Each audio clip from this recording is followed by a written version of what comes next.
Well folks, this month I wanted to try something a little bit different with the classic pay-per-view reviews. Now normally I jump back and forth on the timeline from company to company with little rhyme or reason, but this time I wanted to do something special. I wanted to do a special trilogy highlighting the beginning of the end of World Championship Wrestling. We're doing the final 3 pay-per-views of the company's existence from Q1 of 2001, beginning with WCW Sin, aka Sin Sunday, from January 14th at the Conseco Fieldhouse, now the Bankers Light Fieldhouse, in Indianapolis, Indiana. This show was nominated by Amber Wilborn, John Feuerhelm, and Mike Ryan over at patreon.com/wrestlingwithregret. 6,600 people in the Conseco Fieldhouse in a building that seats 17,000 for basketball, by the way.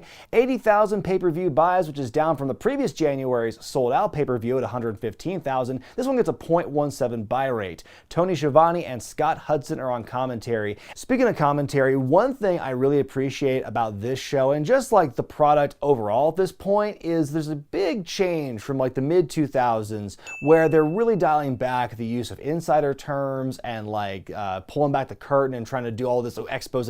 Ooh, this is the real thing you're not supposed to know about. Like, you're not hearing the announcers going, what's a shoot? What's a work every segment? There's no Mark Madden to go, well, this wasn't in the script that I got, Schiavone. Like, there's none of that. It's all really dialed back, if not completely eliminated, from the Vince Russo era from the previous year.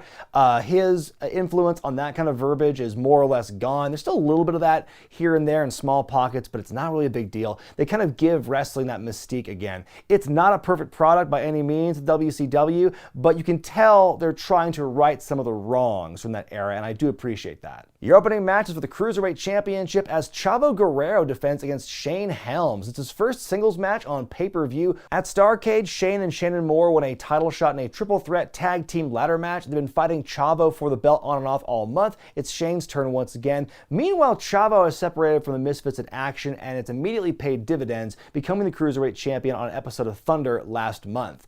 The action starts out fast, some good athleticism by both guys here. Shane on top early, but Chavo with a big spine buster and a low blow to take control. Big sequence of counters leads to an atomic drop and a neck breaker by Helms, and they're both down. Shane with the X-Plex on Chavo and a close 2 count. Shane dumped to the outside. Chavo with a big dive onto him. Shane kicks out and gets his own dive to the outside. Kind of a frog splash meets cross body, which is pretty cool. Then a diving sunset flip in the ring and a kick out. Chavo blocks the vertebreaker, but he takes the Nightmare on Helm Street, sick name by the way, and Chavo kicks out. Shane goes to the Nightmare one more time, but Chavo ultimately reverses it into a brainbuster to win and retain. I give it 4 stars out of 5. Great opening match here. I love that Chavo can have a great match with just about anybody. Not saying that Shane's bad here, because he's definitely not, but the pattern that I've picked up on is that almost every Chavo match I've seen and covered for the Classic Review segment has been good to great. He's just a really solid, well-rounded worker who can work well with anybody. And what I love about this match in particular,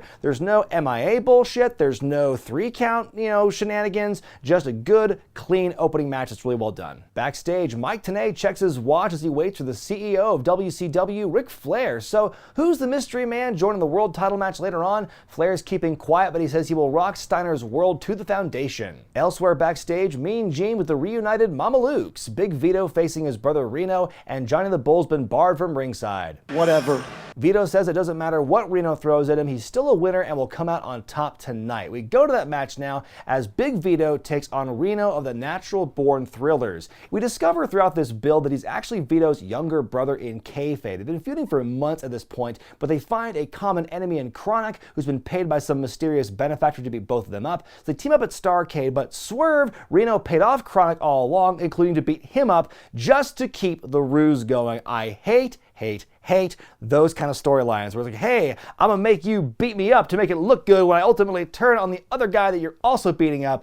I hate those storylines. Anyway, another X factor in this matchup or in this feud has been the involvement of a woman named Marie, who is Vito and Reno's kayfabe sister who's been trying to keep the family together. But I'm very confused by her involvement in this and what her actual role is and where the brothers lay here. Because first it's implied that Reno and Marie are dating, and then we find out they're all siblings here, so there's none of that awkwardness. And then we've got this pre-match promo with Vito though, where he says, oh, you did this to me, you did that to me, you stole stole my girl. But is he talking about like a girl like in the past, some general girl we don't know about? Or is he referring to Marie? It's so confusing here. Reno with a hot start, but Vito with some fight, hitting a big superplex. He goes for a charge, but he throws his shoulder into the ring post. They brawl on the outside, and as Reno works over Vito, the commentary cannot stop talking about this family feud, the brother versus brother thing. They almost dwell on it more than the WWF did with Undertaker and Kane. Vito with a big boot that leads to a double down. Vito comes back, hits the flying elbow drop, but Reno kicks out. Reno with some kind of standing dropkick to the upper body area, maybe? Signals for roll the dice, but Vito blocks it, turns into a slugfest. Vito goes for a suplex, but Reno counters out perfectly into roll the dice to win. I think it was, a pretty basic match, but it was well executed. I liked the story they were telling, and the finish is pretty cool as well. The counter into the roll the dice finisher, which, by the way, the announcers hail as like the second coming of finishers. Like they're really putting over Reno as like the future, and his finisher is the move to beat. And it's just funny. Not even a couple years later, you don't really hear about Reno. But we'll talk more about the future and what happens in WCW and with Reno as these reviews go on. Commissioner Mike Sanders backstage with Brian Adams of Chronic. He bribes him to take care of his match with Ernest Miller coming up. Then in walks Brian Clark, who says he found a job that paid better. By the way, at this point in the timeline, Chronic has gone full APA in terms of just nicking the mercenary gimmick that Bradshaw and Farouk were doing. It's the exact same thing here. APA is about beer, Chronic's about weed. I mean, the comparisons, they're definitely there between these two teams. It's time for a bonus Cruiserweight match as the Young Dragons, that's Yang and Kaz Hayashi, take on Evan Courageous and Jamie Knoble. Knoble's the former third member of the Young Dragons who is wearing the mask as Jamie-san. He's now unmasked and has teamed up with Courageous, who was part of 3 Count earlier until he went on his own. The match begins hot with the Dragons, a pretty double Asai moonsault onto their opponents on the outside. Some good Cruiserweight work with Yang and Knoble. They tumble to the outside. Kaz goes flying, but Courageous intercepts him with a drop kick. Knoble and Courageous working over Kaz for a long time. A lot of K names in this match. Cool press slam into a spinebuster by Courageous. He slips on a springboard moonsault, but he's able to save himself and make the move work. Kaz rolls out of a sunset flip and kicks Jamie's head off. Yang with the hot tag, and he's all over his opponents. Evan with a big springboard to Hayashi. A big-ass powerbomb off the top by Yang, but the pinfall is broken up. Evan with a perfect 450, but that's also broken up. Another broken pinfall after a big tombstone by Knoble. Yang misses the Phoenix Splash, but he rolls up Knoble with a small package to win. Knoble and Courageous jump the Dragons a little after the match, and that's that. I also give this one 4 stars out of 5. It's a really fun match, and it's a really good kind of preview into what the future of wrestling is beginning to look like. A more embracing of that high-flying, high-impact cruiserweight style being kind of normalized as we see like in today's wrestling, for example. Scott Hudson on commentary repeatedly referring to these guys as the future of wrestling, as part of WCW's new era. Well, he was off base about the second part of that statement, but as far as the future of the business, he was definitely on point. Backstage, a purple hot rod pulls up, and like 2 guys climbing out of a clown car, it's Buff Bagwell and Lex Luger, totally buff. They openly conspire in front of the camera against their opponents in Goldberg and Dewayne Bruce. They have a plan B waiting as well. Ha ha ha, we are evil. In a match for the commissionership of WCW, the incumbent Mike Sanders defends against the former commissioner, Ernest the Cat Miller, and I just can't get behind Mike Sanders, folks. I'm sorry, I tried. I watched a lot of Nitro and Thunder leading up to this show. He had a lot of screen time in 2000 and 2001, for sure. I just don't see his appeal. I didn't think his promos were particularly interesting. Like, he could talk well enough, but he didn't have a lot to say.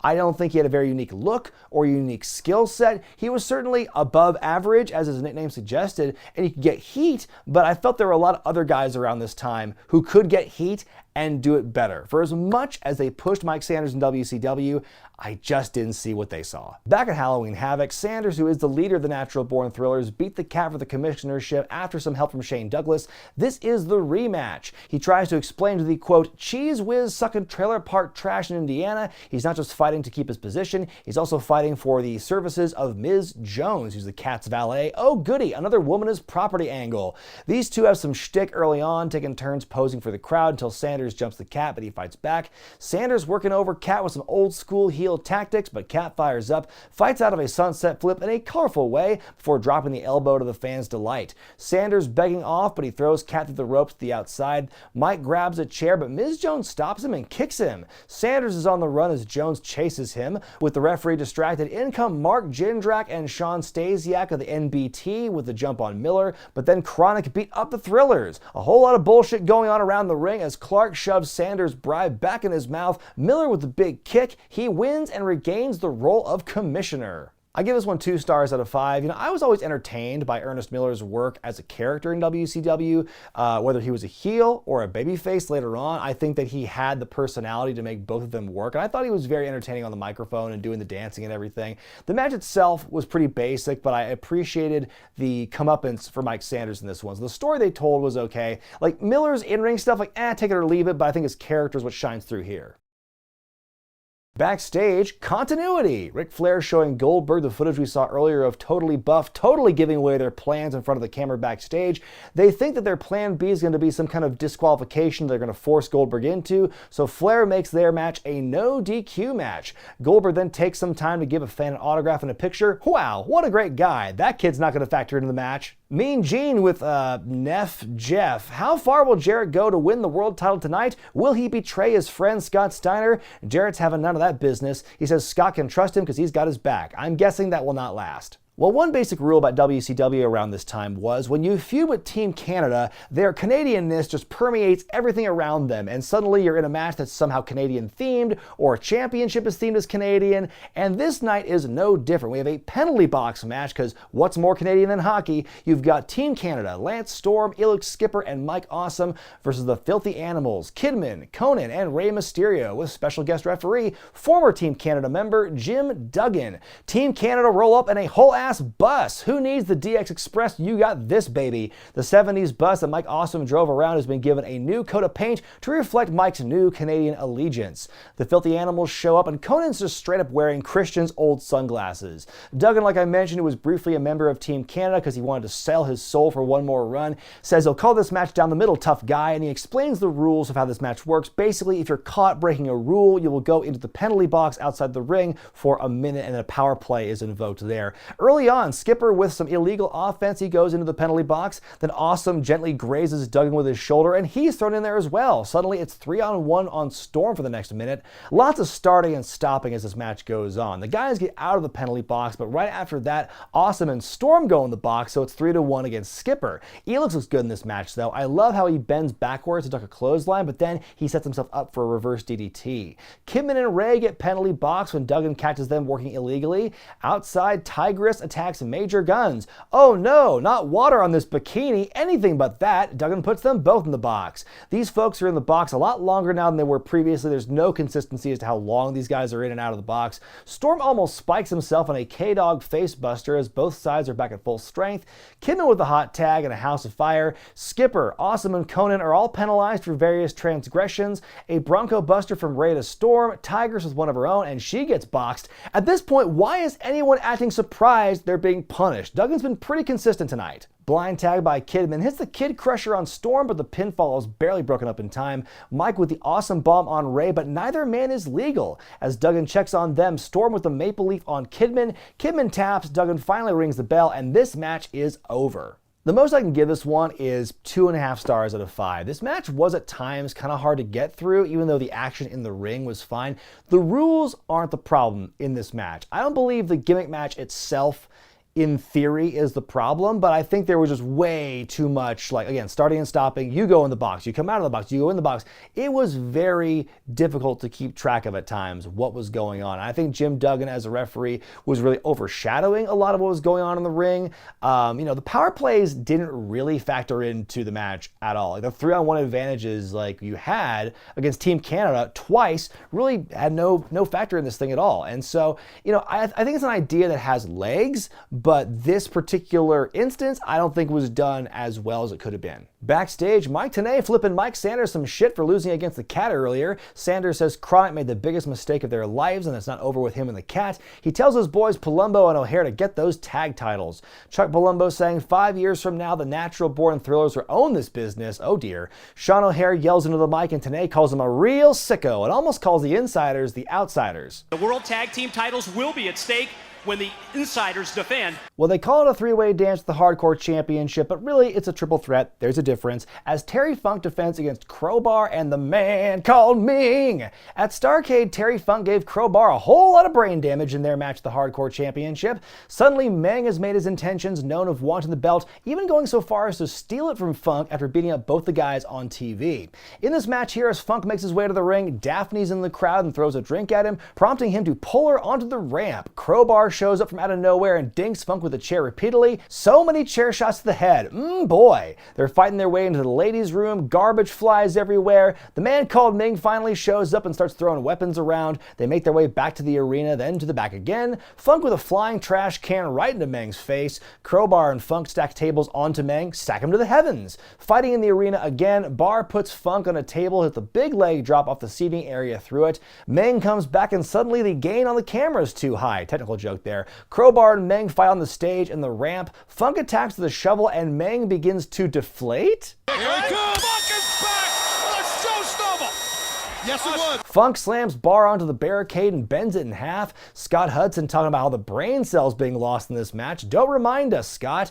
Crowbar attacking Funk's knee with a chair. Crowbar with a figure four, but in comes Meng, who goes flying into Crowbar. Another splash by Meng, but Crowbar breaks up the fall. Funk and Barr repeatedly bludgeon Meng with chairs, but they fight over who's pinning him. Funk wants Crowbar to help him, but Crowbar turns on Funk. Meng kicks Crowbar. Meng with a Tongan death grip on Funk to officially win the championship. This one gets 2 stars out of 5 for me. So many chair shots to the head, my lord. Now, I normally try and detach myself from like the 2020 mindset when going back on the older shows. I try and take that part out of the equation, but even with that, trying to take the modern sensibilities of brain damage out of it, it's hard to watch all those chair shots, honestly. Not quite as bad as the Starrcade match, because Crowbar was actually handcuffed as he's taking all those hits, but yeah, this one was kind of a big sloppy brawl with some occasional wrestling moves thrown in for good measure. But the best part about this match, folks, is that 1 week later, Meng is gone. The Hardcore Champion leaves the company high and dry, goes back to the World Wrestling Federation, and re-debuts in the Royal Rumble match. So that was totally worth it. Backstage, Ric Flair congratulates Cat on regaining the commissionership, tells him to take the night off.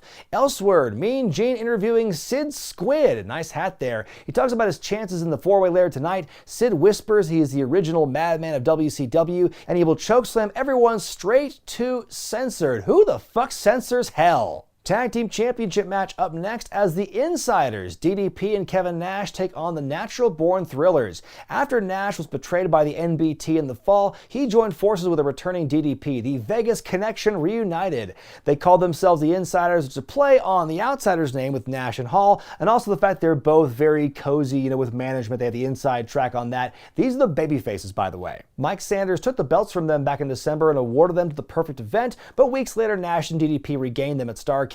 A tag team battle royal took place on TV to see who would take on the champions. The final 4 men were members of the Natural Born Thrillers, which prompted then Commissioner Sanders to declare that all 4 of them were eligible to challenge for the belts. We get Palumbo and O'Haire at first, then out come the rest of the Thrillers. Sanders, who by the way is not the commissioner anymore, declares a freebird rule on steroids in which any member can make a substitution during the match, when Ric Flair shows up with security and tells the non-participants to kick rocks or they're fined and suspended.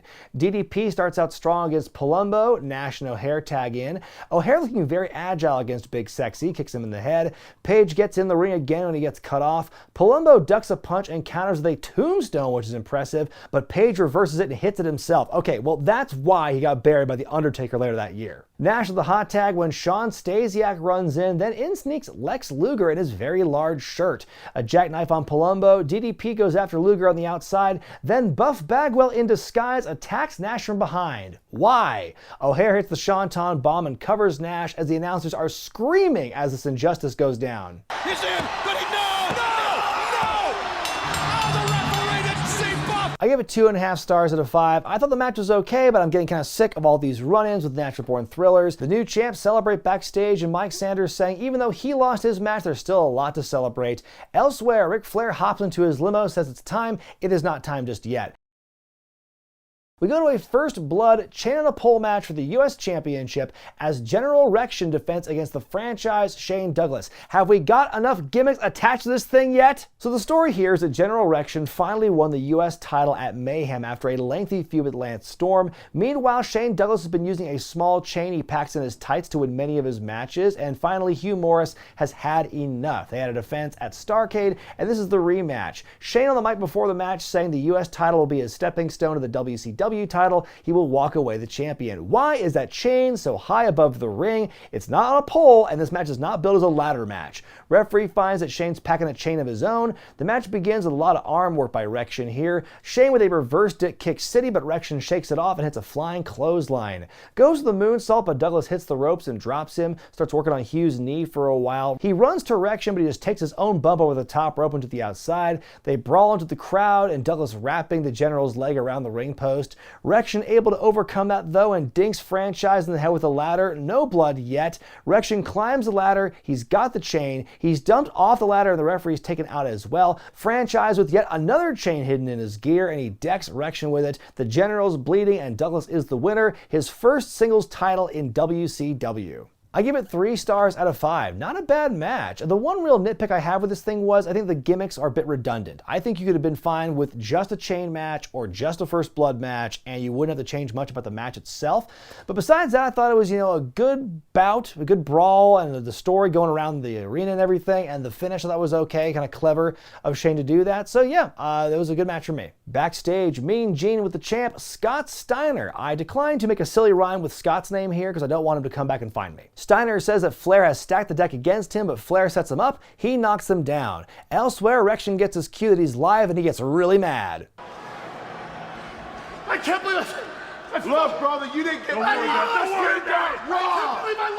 Up next, a tag team match in which Goldberg's career and streak are on the line. It's no DQ as Goldberg and Sarge Dewayne Bruce take on Totally Buff. That's Lex Luger and Buff Bagwell. Last month at Starrcade, Buff joined forces with Lex Luger to form Totally Buff. He's mad at WCW for holding him back. They both have it out for Goldberg, and they begin to attack Sarge Dewayne Bruce, also known as Buddy Lee Parker, also known as Braun the Leprechaun, also known as Jack Boot. Sarge was the head trainer at the power plant, which is what inspired the Performance Center of today. He trained Goldberg, so Totally Buff are trying to attack Goldberg emotionally and mentally, going after his trainer and breaking his arm. He is the weak link in all this, and they're basically doing everything they can on commentary to avoid saying that Parker's not very good. They'll say, oh, he's tough and he's a tenacious, pit bull and a drill sergeant. He's molded all these stars and everything. Oh, but he didn't win a whole lot of matches. He's not very good as a wrestler. Like everything they could to say to avoid saying that he sucks. Also, I find it very weird that they're going with this angle of we're going to attack Goldberg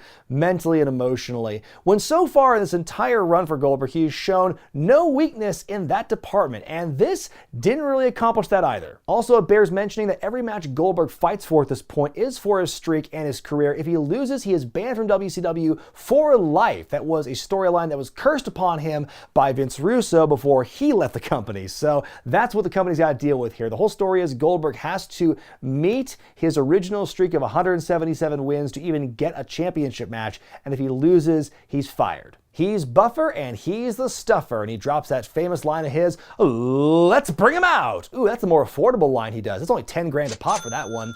Goldberg starts strong against Luger here, Buff with a suplex, but Goldberg gets right back up. Sarge enters the ring and attacks his opponents with his injured arm. What psychology from the head trainer of the power plant, everyone. Heels work over Sarge, Buff with the chin lock. They're really putting over how helpless this tough guy is here.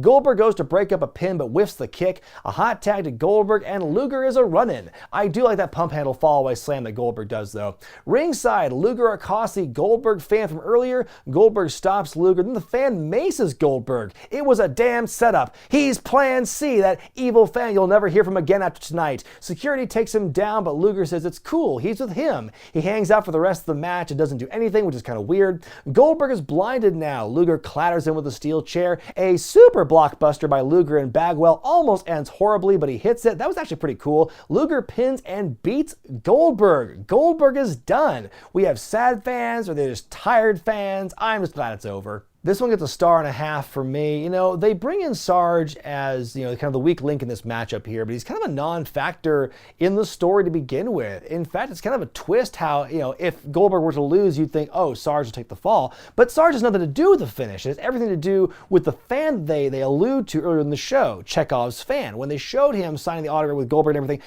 I knew that he was going to be involved somehow in this thing. And Sarge was, you know, kind of a non-factor. Like, I laughed when he tried to, like, use his arm as a weapon when he had the arm broken. Clearly not that broken, apparently. You know, you might as well have had Goldberg in a handicap match. I think you could have accomplished everything the same, just without Sarge being involved in this thing. The announcers practically eulogize Goldberg in real time here. Talks about how he saved the company from the NWO back in 1998. Get a good look, folks. This is the last time we'll actually see Goldberg in WCW. He's taking time off after this to get shoulder surgery. And even with the power of hindsight, knowing what's going to happen to WCW in a couple of months, it's really bad timing to lose one of your top stars in Goldberg for injury. And I'm not saying that Goldberg should have stayed in if he's hurt. I get that. But just, you know, even, you know, at this time period, knowing where the business is going, where WCW is headed, you need as many big names as you can get. And this was a definite gut punch, WCW, to lose a star as big as Goldberg at this time. In your main event, Scott Steiner defends the WCW Championship against Jeff Jarrett, Sid Vicious, and a mystery opponent. Steiner won the title at Mayhem in November and has been on a tear ever since then,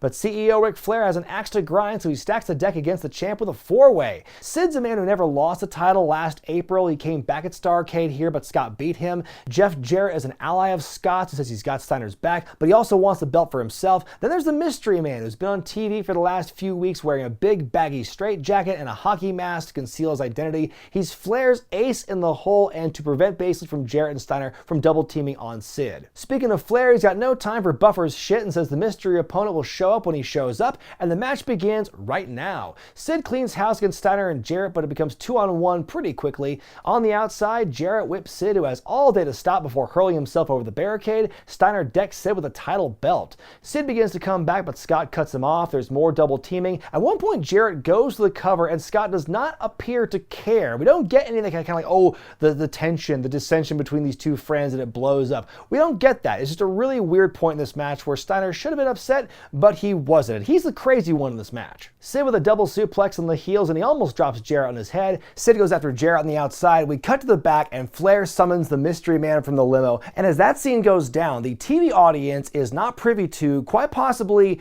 one of the most gruesome sports injuries I've ever seen, because Sid jumps off the second rope and does kind of like a flying kick to Scott Steiner in the ring. And as he's coming down, the leg that he's landing on snaps on impact. So the tibia and the fibula both break, and the leg just bends inside the boot. It's one of the most hideous things I've ever seen. If you spent any amount of time on the internet as a wrestling fan in the last 19 years, you've probably seen this clip before. The camera cuts back and you see Sid's leg flopping around. It's really gross. And the real tragedy is it did not need to go down like this. Sid was pressured for months by Johnny Ace, John Laurinaitis, one of the road agents at the time in WCW, to do that spot off the top or second rope. And Sid always went against it because he was never comfortable with it, but he was pressured into doing it, and their logic was, well, if you do this big flying move that you've never done before, then the fans are going to go crazy for that. It's this big, huge thing. And so Sid does it, he breaks his leg, and the great irony is the live audience doesn't even see it. Like the bulk of the viewers of this show don't get to witness that moment. And in hindsight, thank God they didn't, because that would have been pretty traumatic. Oh, they didn't stop Nitro from showing it the next night, mind you, but you just couldn't see it on the pay-per-view. But yeah, that's just one of the many instances of Johnny Ace's administrative decisions going horribly just bad. Steiner is still stomping on Sid. Nobody seems to be attempting to tend to Sid. What the hell is happening? The mystery man finally saunters out to the ring. Scott Hudson with the call of the night. I think Sid's leg is broken. You think? Finally, the mystery man stomps on Sid once. Steiner covers him and we go the hell home. Scott retains the title. Sid is probably suffering from shock at this point. The man unmasks and it's Road Warrior Animal, and he and Steiner hug it out in the ring as we fade to black. So, after all that craziness, what the hell just happened? As Ric Flair, the dumbest dumbest CEO alive because he let all these bad things happen under his watch. He brought in the Goldberg fan, he brought in the Mystery Man, and they all blew up in his face and caused these bad things to happen? No, it turns out in footage you don't see in this pay-per-view, it was the result of an elaborate plot by Flair and his co-conspirators. Nitro the next night opens up with this exclusive footage from backstage where they're all hugging out. Flair, totally buff, Scott Steiner, Animal, all these guys are in on it together. They probably would have done this like on the show proper, but it would be really weird and in poor taste to do it over the prone, broken-legged body of Sid Vicious, I'm imagining at least. So if you're watching the show live, you have no idea what happened, but on the next night on Nitro, it's all explained. So it's all a big ruse. So yeah, the Insiders losing the tag team championships, Goldberg losing his career match, and Sid losing the title match in the main event, all was by design by Ric Flair. We get a funeral for Goldberg's career the next night on Nitro, and this ultimately leads to the creation of the Magnificent Seven, which is a super heel group in WCW.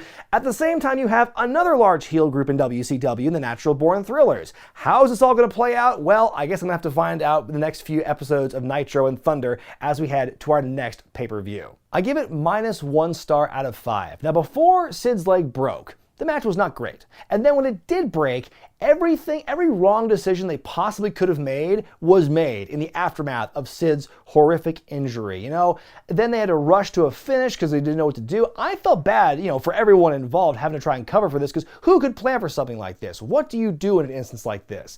And it's not like they could just come up with a new finish on the fly, because the whole finish was dependent on Animal's betrayal of Sid. There were no other faces to betray, so you had to go through with that unless you stopped the match entirely after that, which is what I would have done in hindsight. I wouldn't have kept that going after this horrific injury and seeing his leg flopping around in the wind like that. That's absolutely reprehensible. So yeah, they probably should have stopped the match. Sid says he spent 6 years of rehab to better his leg, and he regretted that move for a long time. Says he's never seen the clip, doesn't plan on seeing it. He went through a lot of depression, had a lot of anger issues he had to work through as a result of his recovery and his recuperation, but he was able to work through that and work hard through the injury. He even says at one point, in an interview I saw, like a month after the surgery, he's on a walker, he's going to the gym and doing power cleans on one leg, which sounds absolutely insane. But he was told he'd probably never walk or run again, but he clearly did get better. He showed up in Raw in 2012 to beat up Heath Slater, has made some sporadic indie appearances since his injury, but that is the last visual for Sid in WCW. And even though Sid